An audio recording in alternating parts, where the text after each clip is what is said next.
Good morning, everyone.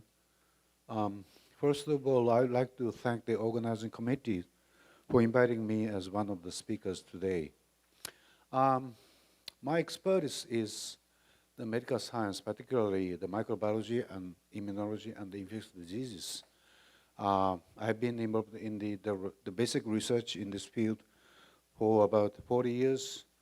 After just 3 years of the experience as a physician when I was young in the hospital. One of my tasks today is to emphasize and to let you know that the infectious disease is a medical problem, should be regarded as one of the future the issue that should be involved in the hazardous the disasters.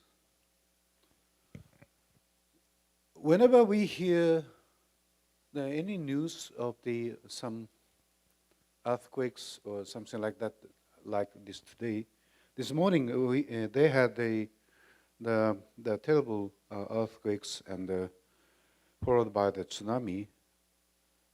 Fortunately, the outcome was not so bad.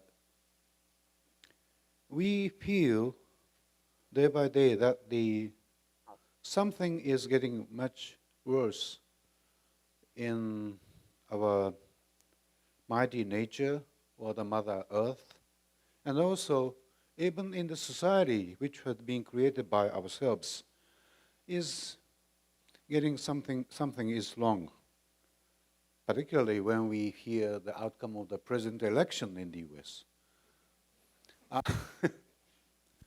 I don't go into the detail of the problem in the human society. But it is clear that every one of us are very much concerned about these issues. We always ask whether we are able to keep the sustainability of our mighty nature or Mother Earth, and also the stability of the society. And among them, there are numbers of the issues confronting the current global society, including the water supply, climate change, food supply, the problem, the energy shortage, terrorism, ethnic conflict, and poverty, and also the overpopulation on the earth. And the main topic of this symposium is natural disasters.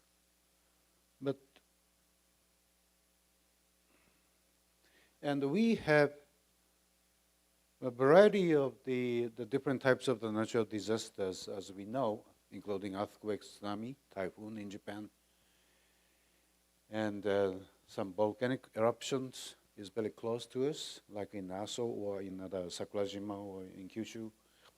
But in the other continent, they have the very terrible wildfire or tornado or global warming and desertification.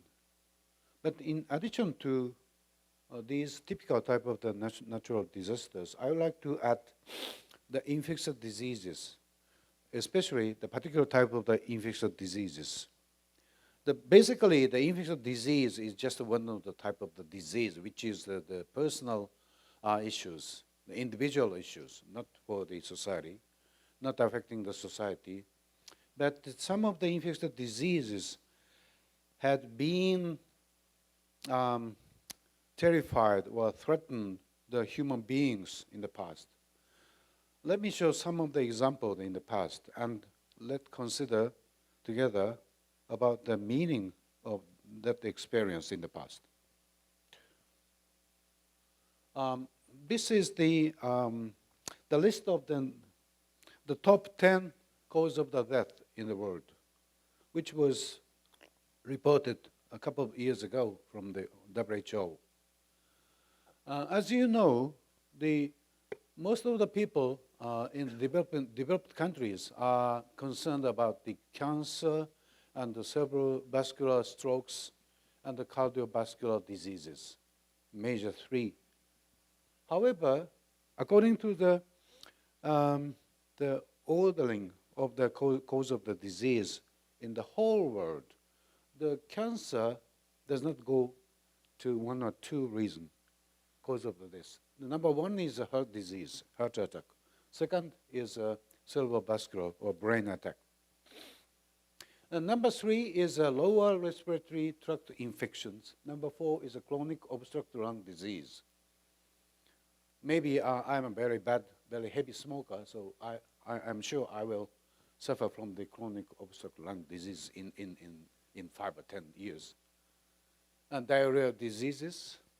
It's not just the common diarrhea, which some of you may suffer, but the diarrhea diseases in the tropical or semi-tropical area are very severe and threatening the life, particularly the children. And as you know, HIV/AIDS and trachea, bronchus, lung cancer comes for the first time among the cancer as a number 7. And tuberculosis, an infectious disease caused by the Mycobacterium tuberculosis, which was discovered by the Robert Koch. And diabetes mellitus, and traffic accidents, and probably suicide. Anyway, so it looks very reasonable, even to the people from the developed countries. But I would like to emphasize that among these, if we pick up the infectious disease, okay, the number 3, lower infected respiratory tract infections are mainly caused by the bacteria and viruses. And the diarrhea, most of the diarrhea which is observed in the tropical or semi-tropical area are caused by the bacteria, mainly by bacteria, Shigella or Salmonella, and a special type of the Escherichia coli. And AIDS is apparently the infectious disease, a very unique type, but it's caused by the human immunodeficiency virus. And tuberculosis is the typical old-type infectious disease caused by the bacteria, Mycobacterium tuberculosis. So if I pick up all these infectious diseases together, then the total number comprises the like the 15.9% of the total death, which go above the number 1 ischemic heart disease. So please understand that infectious disease are still the major concern among in this world. That is the number 1 message which I would like to deliver to you today. And also among the many infectious diseases, there are some type of the infectious disease which we should pay much more attention than the ordinary infectious disease, like acne or the periodontitis or just the upper respiratory tract infections, a common cold. The infectious disease of our concern is in general, highly transmissible one, like influenza, cholera, smallpox, and so on. And with high mortality, even if the transmission is very severe, if the natural cause is self-limited, and if it is spontaneously resolves in a day or two, it doesn't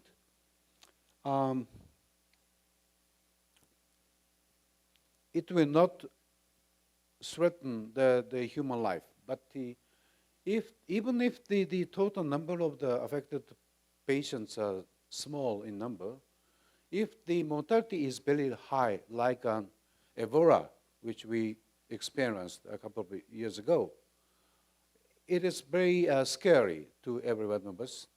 And if it affects even the traffic of the people, the travelers.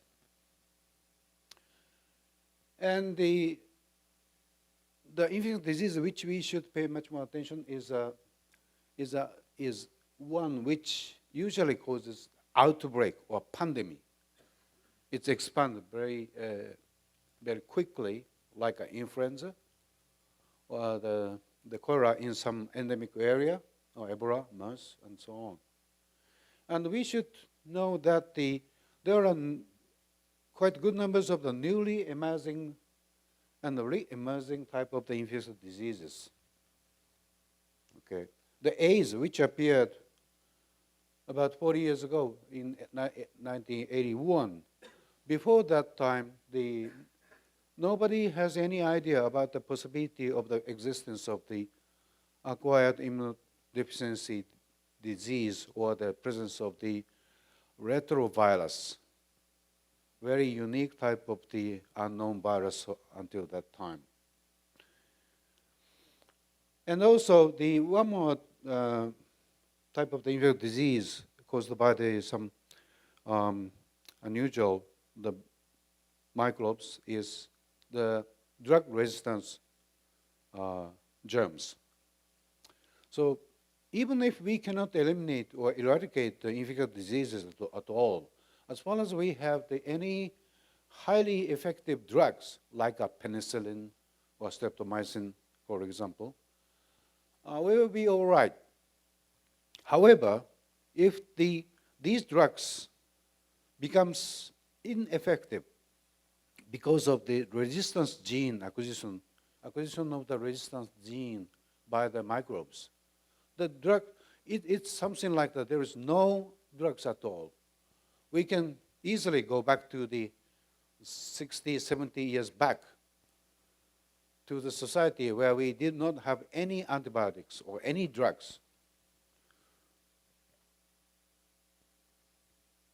So let me show some example from which we can learn something which is useful even for the future. Now, first example is a plague, the Black Death. In Japanese, pesto or kokushibyou. This is a highly fatal infectious diseases caused by the bacteria, Yersinia pestis, which was identified by the Japanese microbiologist, Japanese bacteriologist Shibasaburo Kitasato, long time ago. But they reported very in detail by the bacteriologist Erison. So the name of the bacteria was, the priority of the naming was given to the Erison. So the Latin name of this bacteria is Yersinia pestis, in Japanese pestokin. One of the major interests of this type of the infection is that this is transmitted by means of the vectors, including animal vector, the rat, and the insect vector, flea. In Japanese, keopisu nezumi nomi and kuma nezumi. So it indicates, you can understand that this type of the infection can be transmitted by the flea or the rats, indicating that the sanitation is highly involved in the transmission of the disease in the environment. And we know there was a very terrible outbreaks in Europe a long time ago, in the 14th century. And during this terrible outbreak by the plague, the many people were killed. And this is the very famous painting by the Peter Bruegel, which is in the Prado Museum, under the title of The Triumph of Death, indicating the chaos of the Europe during the invasion of the plague. And this outbreak in the Europe was very famous, is still very famous, but even before the European outbreaks in the Europe, in the literature there is an indication of some outbreaks in much more in the past. The one is a plague of the Justinian, which took place in the started in Constantinople in the East Roman Empire, and then spread to the West. But the estimation is indicated that almost half of the European population then time was wiped out, the 50 million. And the typical Black Death outbreak happened in the 14th century. But even after that, there was the recorded outbreaks in London and the Masao in France. And this is the recently digged out the corpse of the victims in France. And in China, until quite recently, there was a sporadic, not outbreak type, but the sporadic existence of this disease, probably because of the presence of the flea and the rats and the very unsanitary life conditions. But we should be aware that the plague, this disease, has not been completely eliminated, eradicated, still present in some areas of Africa, India, and Vietnam, and China, and Mongolia. So there is still a possibility that spread out from some small endemic area to the world. And during the medieval outbreaks in Europe, we can learn something. Some of you may have been in the Vienna, in Italy, the beautiful place. But recently, the city of the Vienna smells a little bit bad because of the water's quality is getting very bad. But in any case, there is a small island named Lazzaretto Vecchio. And the Vienna city is on top of the lagoon and the water. But they have created some type of the place where they observe the incoming ships for the trading to prevent the invasion of the Black Death, which were carried by the ships, trading ships. Because in the medieval days, the port, the main port and the main city, big cities, are very important in the trading. So without knowing the cause of the disease, the presence of bacteria, or the involvement of the flea or rat, they have learned that something is coming with people or by the ship. So they established the quarantine, which is in Japanese, in keneki, to prevent from the place to prevent from the contagious disease coming in. And this is the remnant of the Lazzaretto Vecchio, which has been digged out quite recently and shown in the National Geographic about 10 years ago. And what I would like to emphasize is that the people were very smart in understanding that the mode of the transmission, without knowing the very basic science, and try to prevent the invasion of the disease into the city. Then what they did was they ordered, or they asked all the trading ships which are coming into the Venezia to stay apart from the city in the port. And they kept observation for first 30 days, but then they extended to the 40 days. So because they knew that during the 30 to 40 days, even if there is any patient who got infected, but without no clinical symptoms, so-called in the latent period, may develop into the disease within several weeks. So if the doctors observed any possible cases during the keeping time for 40 days, they rejected the people coming down from the ships and coming into the city. And we do not know how it was effective, but but we believe that this was one of the very smart way of the people then to prevent the whole city from the invasion of the disease. And the quarantine, we can see the mark of the quarantine in the Narita airport or the Kansai airport, any airport. And nobody, all of us are not so concerned about the quarantine. It just, there is some people from the official uniform watching the TV or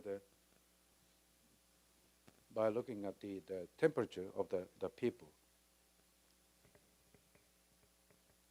But the old time, the quarantine was not that simple. The quarantine in Latin means the 40. So quarantine, the name of the quarantine is coming from the Latin 40, which is a days for the mandatory stay outside of the city. But we should consider whether the current quarantine system, like in the airport, is really effective or not. I'm afraid not. Because even if the temperature can be observed by the machine, it do not pick up the people who may have been infected. And during the latent period, there is no signs even with a high temperature. So I'm very much concerned about the quarantine system at the current days. And the second example is a smallpox. I don't think in this hall there is anyone who have actually looked or observed the patient of the smallpox.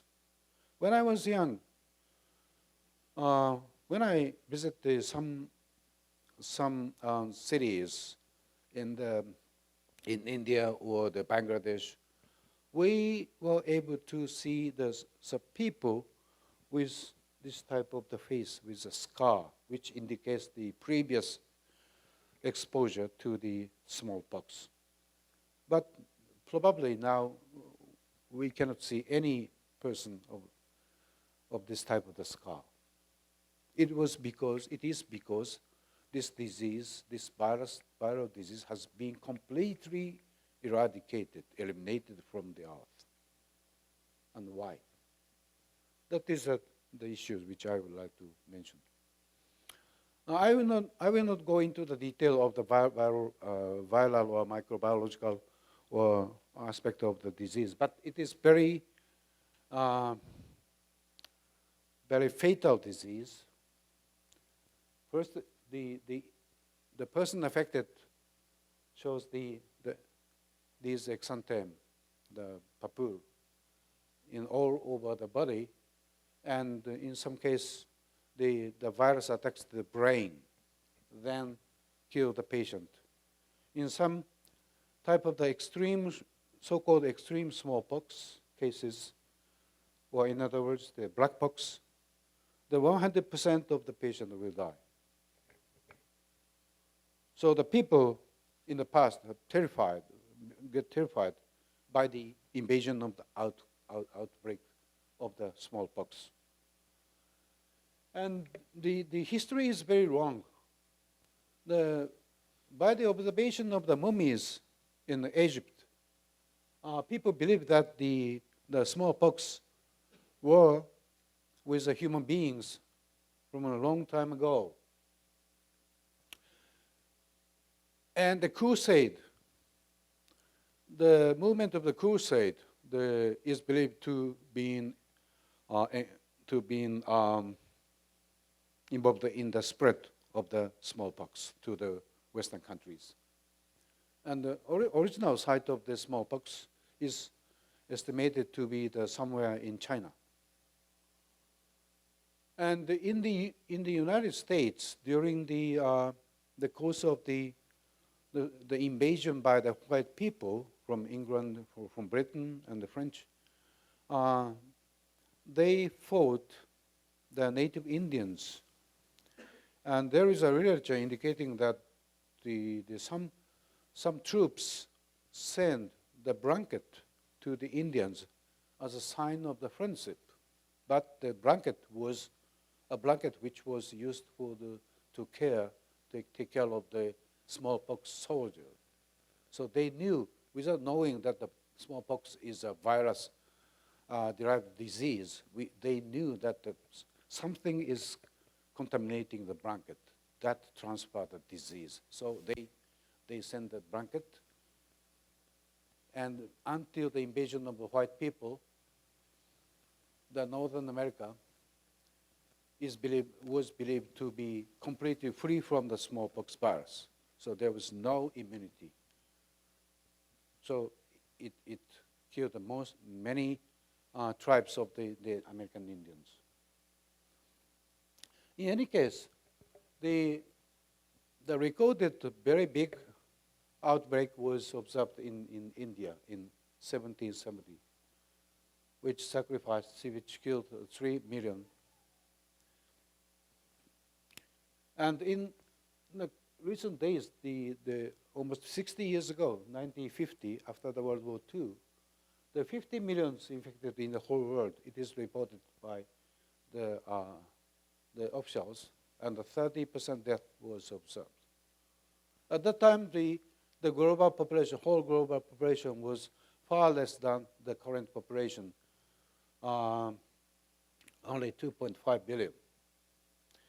Even in Japan, in our country, there is a literature indicating the very bad history of the invasion by the smallpox, starting from the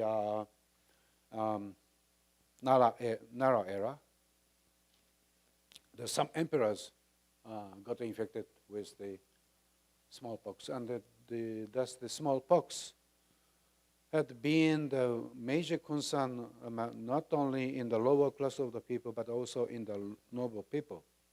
And in Japan, after the Meiji Revolution, there was a very big 3 types of the outbreaks. The first large outbreak killed 32,000, then 24,000, the 16,000. But gradually decreased. Then, in Japan, in 1955, about 60 years ago, the government or Ministry of Health observed only 1 case of the smallpox in the whole country. There was a quick reduction in the case. Why?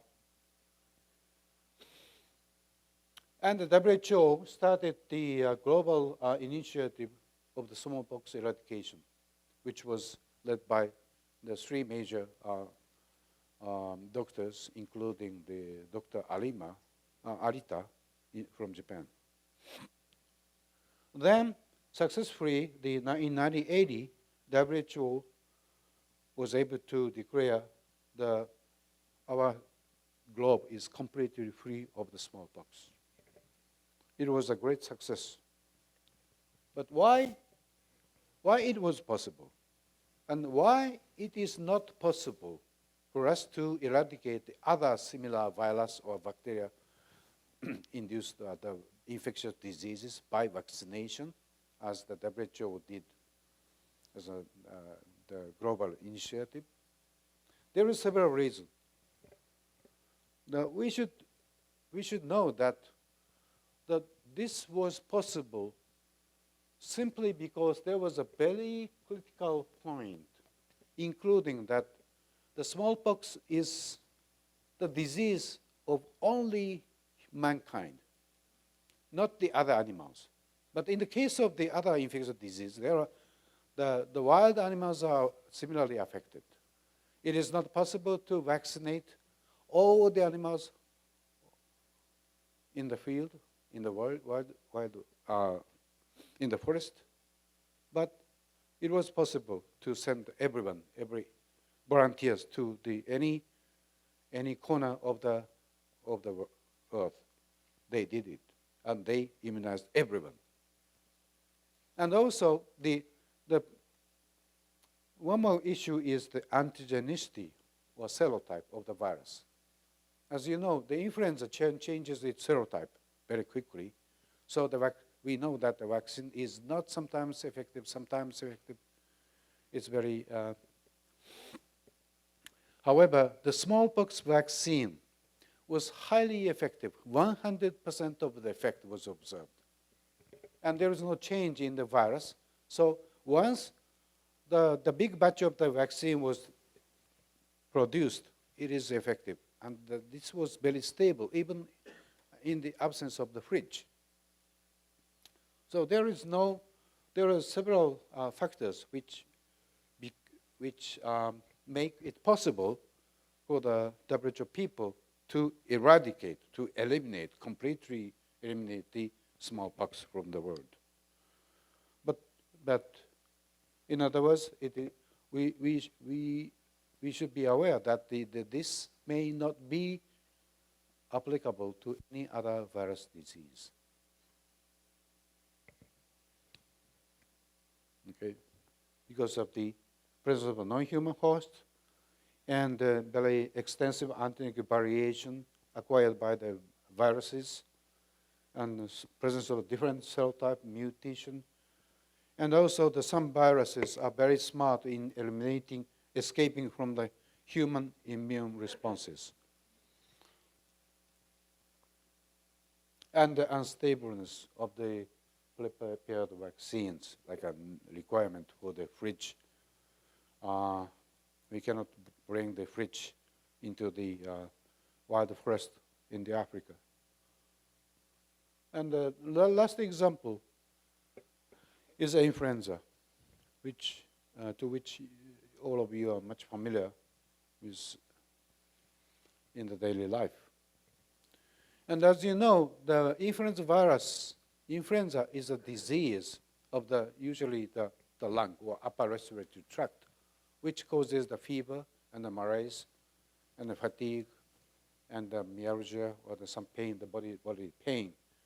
It seldom affects the human life. And it is caused by the influenza virus.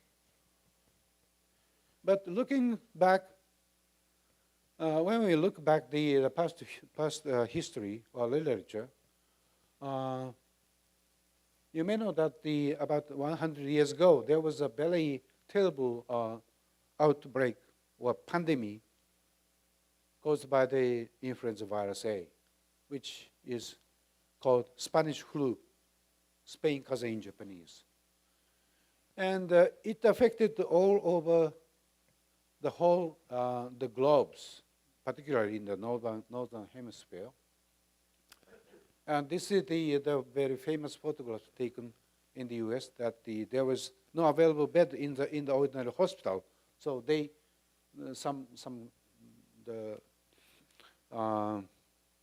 gymnasium or the school halls were made to transient hospital with a bed, so many beds. And it is believed that in this whole world, 500 million got infected and 50 million were killed. It was a tragedy. And even in Japan, this was experienced and killed many people in Japan. So what I would like to mention about the influenza virus is a unique structure of this virus. Influenza virus is an RNA virus with no DNA in a genome. But the uniqueness of this virus is usually the viral genome, whether either DNA virus or RNA virus, it is a single genome. However, this is very rare that the influenza virus has 8 segmented the strips of the genome. The whole 8 segments are required for the integration of the influenza virus A. So you may know that sometimes the influenza virus is categorized by its H and N number. H1N1, H2, N2, which refers to the hemagglutinin, which is required for the invasion of the influenza virus into the human body. And N, neuraminidase, is an enzyme required for the multiplied virus detach and leave the cells to infect the next target of the cells. Okay. So because of the segmented the genome, there is a combination of different H type and N type. As you may know, that the Spanish flu was due to the H1N1 type influenza virus. But some decades after the Spanish flu, there was an outbreak called the Asian flu, Asia Kaze. It was caused by H2N2. And then Hong Kong flu, H3N2. So there was a big changes in the antigen of the virus or serotypes. And H1N1 again. Then in 1997 in Hong Kong, there was the quite unusual H5N1 avian, a bird type influenza, took place, which affected only 18 but killed 5 out of 18, which was very fatal infection. And all the microbiologists were so scared about the emergence of the bird influenza virus, which attacks the human beings. That's why the government are always very much concerned about the avian influenza, the emergence of the avian influenza. But in addition to this, in Mexico 2009, there was a swine, unusual type of the H1N1, which is derived from the pig, which affected many people and killed almost 10,000 people in the area. So, but microbiologists, especially the virologists, have learned that there is a species barrier in the field of the virus, particularly in the field of virus. For instance, you may believe that the influenza is a disease of the mankind, but there is an influenza virus that affects the whales or sea lion. I don't know whether the whales can cough and sneeze and I don't know, anyway.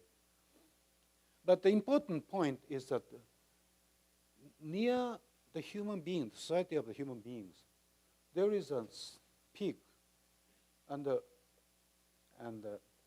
birds, especially the chickens or the goose, which is very close to the human being. And in addition, if you go to the southern part of the China, you will see the close cultivation of the pig and the avian, I mean the chickens. Even in the market, there is a living pigs and the living chickens are sold. So there is a chance that these virus may mix each other by exchanging the segment from this portion of the segment to the other, resulting in the creation of the quite unusual, unexperienced type of the virus. Now, some of them may exert a very highly virulence to the human beings. That is our concern. And the bird is vulnerable to any type of the H antigen and any type of N antigen. So this is the last slide, I mean. There is so many the man-made factors in addition to the changes of the microbes in the observation of the emerging or re-emerging infectious diseases. And in the medieval days, the trading was done mainly by the ship. However, now, this is a flight radar which is available in the internet on the certain period, certain time point.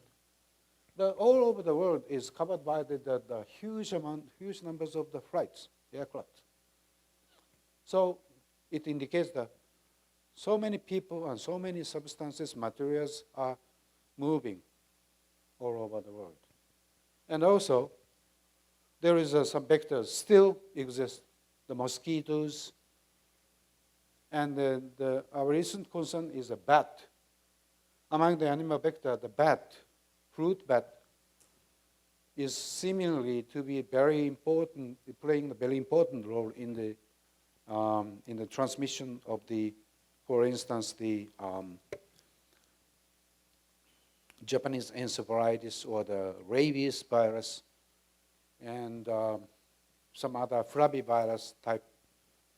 So without eliminating all these animal vectors and insect vectors, we cannot completely become free of any infectious disease. And as a we should understand that the man-made factor like lifestyle change or trading or the traveling, the journey, and even the pets, introduction of the new type of the pets, like some unusual animal taken in the deep forest in Africa is introduced into the market in the Tokyo, market in the New York for the rich people as a very, very rare pets. That is sort of the small risk. So the lessons from the past outbreaks, I can indicate that we are still at a high risk of facing the outbreaks of infectious diseases, even in the developed countries. And the risk is facilitated or related to the human activity or development, technological development.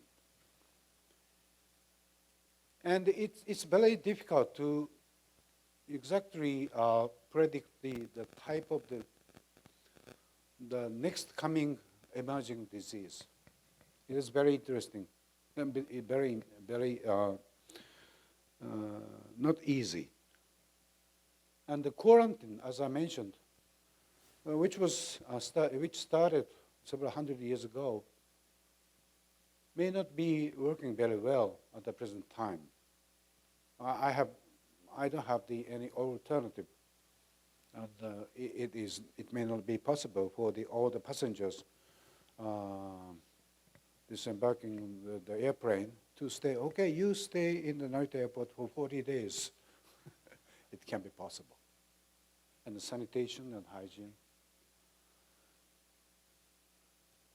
And it is not certain, I'm not so certain whether the modern medicine and the medical science can eventually cope with or eliminate the emerging diseases. But I think to understand these is very important in facing the future of the human society. Okay, thank you very much.